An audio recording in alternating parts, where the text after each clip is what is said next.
time. Who's going to tell you that? Nobody.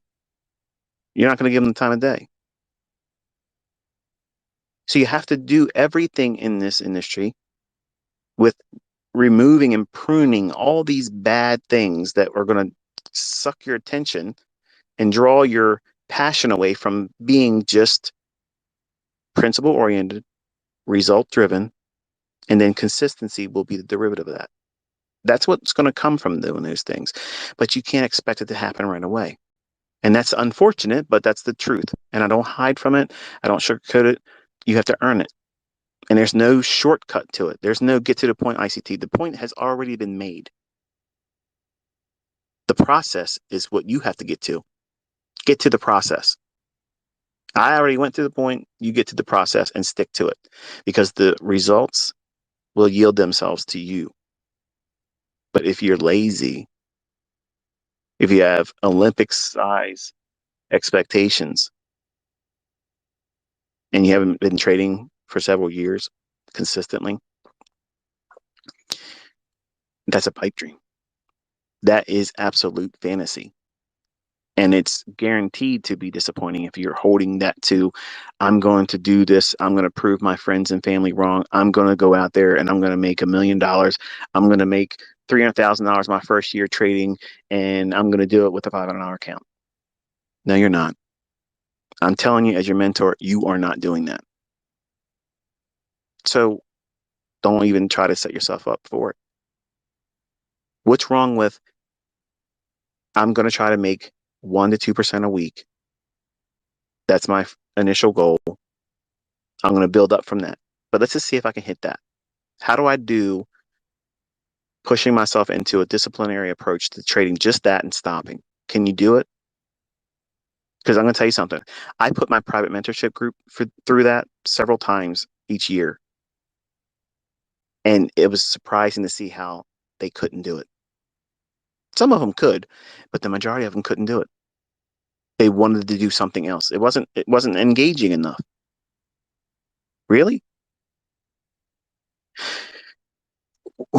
What if you have a $500,000 account and you're doing 2% a week with that? Who's not impressed by that? I mean, I have money. That's still good money to me. But you all want some things to be superhuman, like out of the stratosphere type results. Like that stuff is attainable easily. It's not. It's not for someone that's new. So why would you believe anybody that says they can do it? I don't tell you you can do it. I couldn't do it in my first 6 years. I had to flounder around, blew lots of accounts. And nobody sat down with me and told you what I'm telling you. And I wish they would have. It would have been so much better for me psychologically to just hear someone tell me, you're doing it wrong. Stop doing it that way and do it this way. Even though it doesn't feel like it's productive and it's not sexy, it's not, the fast track to riches. I would have welcomed to hear that. Like I've been very appreciative to hear that. A message like this, I would have loved to heard it. But times are different now. Social media has changed everybody's perception of reality, truth, what matters most. And if you're not doing this to improve yourself, your family, your well-being, you're doing it for the wrong reasons. Because if you're doing it for any other reasons than those three, you're doing it for reasons that's about image, which means you're going to be emotionally charged about every trade you take, which is rule number one. You can't be emotionally attached to the trades. You can't have a feeling of failure if it doesn't work for you. That transaction wasn't profitable. There's nothing wrong with that. That's just an unprofitable trade. That's not failure. That just means that transaction failed to yield you a profit. That's it. That's not your failure. That's not your inability to be profitable beyond that trade. It doesn't mean that. that's what most of you are doing to yourself. You're telling yourself that this is what this means. This is the line in the sand. This means I can't be profitable. I have to have consistently winning trades. I'm not giving myself permission to have a losing trade or a losing week or a losing month. So I'm going to ask the question again. If you lost 10%, 15% drawdown in 1 month, do you give yourself permission to have that? Chances are you're thinking to yourself, man, I don't think that's good. I don't think that's something I should be doing. No profitable trader or student of smart money concepts would have something like that. When I have students that have gone through my mentorship, and some of them have had months like that, and they still close the year out up 300, 400% for the year. To me, that's healthy. There's nothing wrong with that. That's not a bad thing. But some of you would look at that and say, look at this. This person's failing. I couldn't do that. I couldn't stomach that. Well, if you can't lose money, then you won't be a profitable trader, because profitable traders are professional losers. We manage risk, we manage losing, and we turn every trade that starts as a losing trade into winning trades over time. That's a consistently profitable trader. And think about it, because it's the truth. You got to get past the spread and the commission costs before you do anything. Before that market moves in your favor, you got to come over those costs first. So everybody opens a trade up in a losing position immediately. How you close that trade defines your ability to be profitable or not for that one transaction. But that one transaction, profitable or not profitable, does not make or break your career. But your perception as a new student or someone that's becoming, you know, I guess, interest in the market, you're just now dabbling in it. You think that that is the beginning of the end. Well, that's true if you lose your mind and you go bonkers and you start over trading, feeling like you got to get it back right away. Oh, I'm going to lose my funded account. I got to get this back right away. Why? Who said you have to get it back right now? Who said that? You did. Why? Because social media's influence over you. Some joker on the internet who probably has never proven themselves profitable, being able to call a market before it happens, trade it, execute it, manage it, none of it. They just sit around, they talk crap all the time and bring nothing to the table of usefulness. You've allowed them to set the mindset for you. Why are you so easily influenced by these people? Why are you letting other people give you these problematic viewpoints? Stop that. Remove all that stuff. There's nothing wrong with having a mind that's hive-like. Okay, a hive-like mindset. When you're around successful people that are doing successful things and are trying to do things with a process that's similar. That's not a cult. That's a hive mentality. And hive mentality is what you see ultra successful people join. Think about it. Back in the 80s, there was these clubs, these social clubs, Club Med. Okay. I'm joining this club, and you had to be accepted into it. That was a social status. Okay. Well, successful people only want successful people around them. They don't tolerate poorly lived lives around them because they're going to be a drain. Now, that's not something that sounds like arrogance. It's not arrogance. Okay.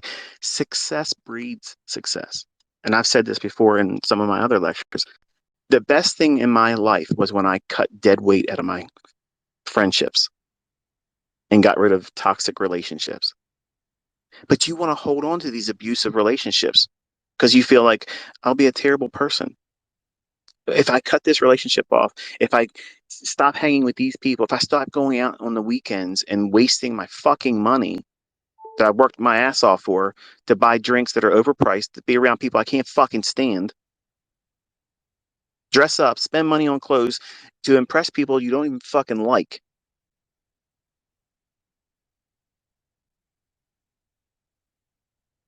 These mentalities that people subscribe to, that's the wrong way of doing it. You got to cut that dead shit out of your life. And that same approach, you need to do that with your trades. If you have dead wood in your trade, you cut it out, get rid of it. You want something that's going to float. You want something that's going to sail on its own, take off, and have no problem. But if you got to tow the weight of a market that's not trying to move, and you want to see your will come to fruition, you want to see your pride and ego get stoked because you held on to something that you knew in your heart of hearts that that thing was wrong. It wasn't moving anywhere. But just because you held on to it, it just happened to have a static little move in your favor and it ran up and hit your little short term 5 handle, 6 handle move. And you're going to champion that like it's something great. It's not. You broke every rule. You put yourself through an abusive relationship. That trade was abusive. You coddled that. You held on to it. You enabled it to do those things to you. You allowed it to abuse you mentally and psychologically, and you risked monetary loss because you didn't want to cut it out of your career as a trader. It's a failed relationship. There's nothing wrong with it. When you identify it early, it's nothing wrong with cutting that out. You want to be around success. Success breeds success. It's not privilege, it's mindset. And if you have a defeated mindset and you have bums, busters, jokers, clowns hanging around you, mooching, hey man, got any cigarettes? Got a cigarette, man? I don't smoke, but that's one of the ugliest things I've ever seen. You're broke, you can't afford it, and you're asking somebody else for another cigarette. Hey man, I'm a little short this week. You got me tonight, man? I want to go out and get some drinks. You got me? No, I ain't fucking got you. Stay the fuck home. And I ain't spending my money on you. Okay? If you can't afford it, then don't go out. These people are draining you. They're draining your energy. They're draining your wallets. And what are they bringing to you? You might feel like, oh, yeah, I'm helping them out. Fuck them. They're losers. They're losers. They're they're creating a stagnant environment for you. Any energy you direct towards them, enabling them to be a drain on everyone, you included, you're stealing that opportunity for you to give yourself an increase that will benefit you, your family, and your circle. That's not greed. That's not selfishness. That's success. Okay. That's how you stay afloat. You don't let dead weight drag you down and drown you. And I did that with my personal relationships with my friends that I went to high school with. I'm telling you, I got one out of all of them. And I went to school with them since preschool. So long ago, the school doesn't even stand on the ground anymore. It burnt down and never rebuilt it. And honestly, he doesn't do well with money. He doesn't listen to me, but I love him like a brother. He's my oldest friend, and the bottom line is this: you are making decisions in these markets that are going to be manifesting the very way you conduct your personal life. And if your personal life is a fucking mess, why are you surprised that your trades are the same way? That hurts, doesn't it? It's meant to. Because that was the personal realization I had when I was going through the development stage. And I'm looking around, I'm like, you know, why the hell is this happening to me? Like, I can make money, and all of a sudden, I feel like I got a case of the ass. I got to prove something to somebody who's looking at me. I'm not sharing my statements to anyone. Nobody was aware of what I was doing initially. I didn't want to show anybody because I was afraid I would jinx it. You people don't probably know that today, these young guys. Jinx. I'm an old person. I guess it's something we used to say. But the point is, I would manifest these things that I would do in my relationships, my friendships. I would enable toxic behavior in my friends and relationships with women. I had the warning sign, that's shining me right in the face like a big red flashing light saying, hey, look, there's a problem with this lady that you're dating. This guy is a bum. He's not really your friend. He's just wanting to mooch off of you. But I didn't want to be a jerk. I didn't want to be rude. I didn't want to seem, well, ignorant. Well, in trading, you got to be rude. You got to be ruthless. You got to be ignorant.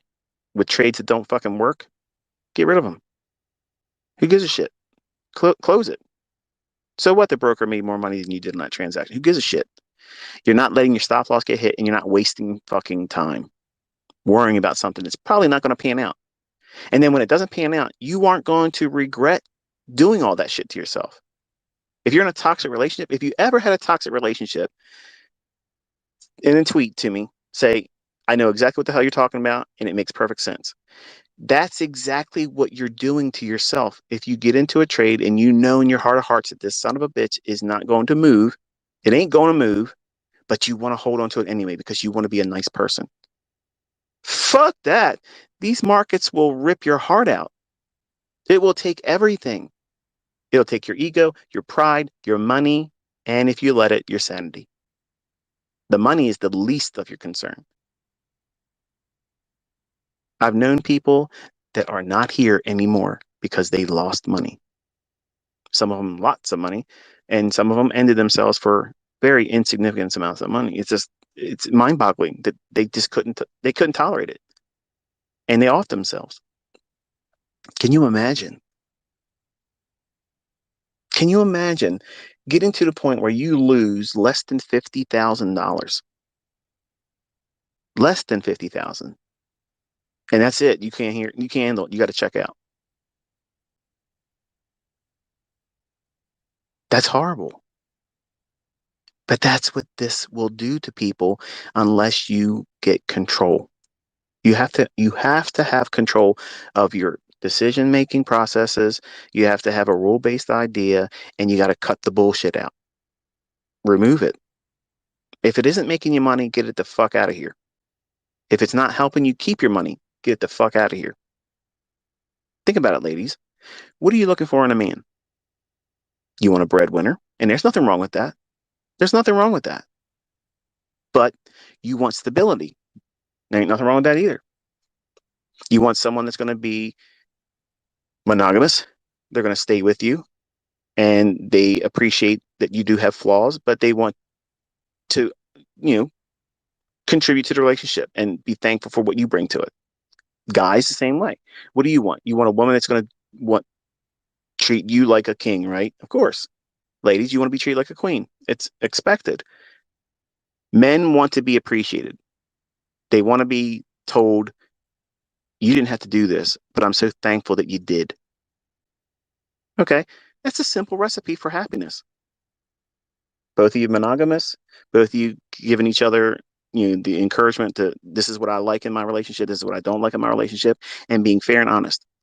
Man, add sexual attraction to it. Good grief. That's marriage material there. Well, you have to have that same process in your trades. Is the trade giving you those good vibes? Is it something you want to hold on to? Or is it giving you warning signs? You got to divorce it quick because you do not want to go to court and divorce with a stop loss over and over and over again with bad trades. Okay. It's not good for you. It's not good at all. But that same broken perspective on relationships manifests itself in trading.